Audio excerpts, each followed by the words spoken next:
Quand j'étais petite, j'avais un ami imaginaire. C'était une peluche bleue. Un jour, j'étais en train de jouer et parler avec mon ami imaginaire. Lorsque mes parents ont débarqué et m'ont dit Que fais-tu avec cette peluche et où l'as-tu trouvée? Maître doutant de rien, je leur réponds que c'est mon ami depuis quelque temps. Et c'est là où brusquement, ils me disent d'arrêter d'être en contact avec lui. Je leur demande pourquoi. Ils me répondent que c'est un être diabolique.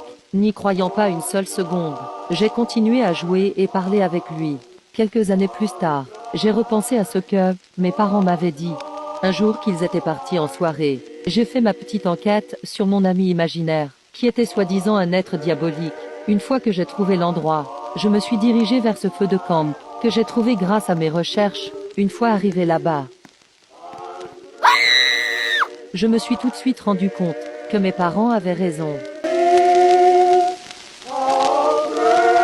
Depuis des années, je suis passionné par l'urbex, et j'ai trouvé un endroit abandonné depuis des années. Et d'après la documentation que je retrouve dans le site, c'est une base militaire qui a été abandonnée suite à une attaque par des militants. Le lendemain, je me suis rendu dans l'ancienne ville de Brookhaven, où se trouve la base militaire. Une fois arrivé là-bas, je me suis rendu à cette base militaire, mais je n'aurais pas dû. En visitant la base militaire, j'entends qu'une personne, derrière moi, me dit « Tu es revenue, Cassandra. » Quand je me suis retourné, je vois que c'est identiquement la même personne que la personne décédée. Au début, je pensais que c'était peut-être le frère du général décédé dans la base. Donc je lui dis que je suis désolé et que je ne savais pas qu'il y avait quelqu'un. Mais il insista et m'appela encore Cassandra. Je ne comprenais pas trop pourquoi elle m'appelait Cassandra, alors que c'était le prénom de ma mère qui est décédée il y a 3 ans. Mais j'ai tout de suite compris qui il était et la vraie raison de la mort de ma mère lorsqu'il m'a dit « Cassandra, si tu penses encore pouvoir me tuer 3 ans après ta mort. »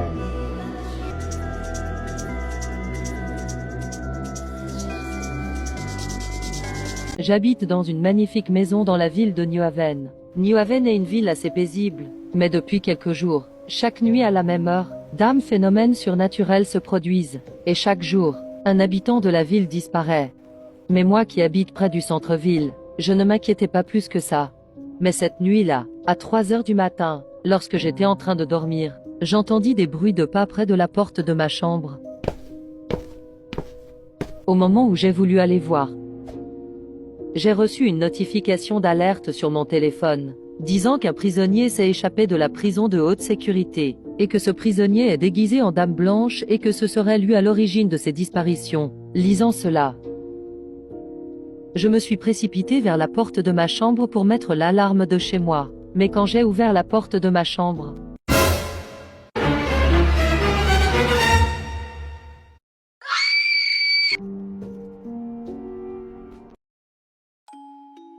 pour les vacances, j'ai décidé d'aller dans un camping à Brookhaven.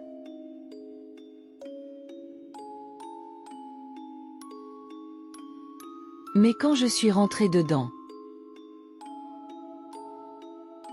il y avait une atmosphère assez lourde. Et plus les minutes passaient, plus je me sentais observée.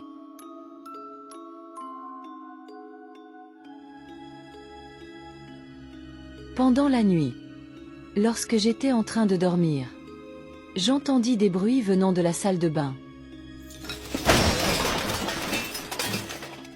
Quand je suis allée voir,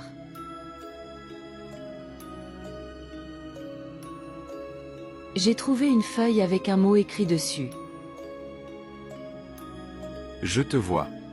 Après avoir lu ça, j'ai pris toutes mes affaires et je suis partie. Si j'étais restée une minute de plus, est-ce que je serais encore en vie? depuis quelque temps, lorsque je suis en train de dormir, j'entends une voix qui me dit « Je t'ai retrouvé. » Et comme à chaque fois, j'allume la lumière de ma chambre pour vérifier qu'il n'y a personne.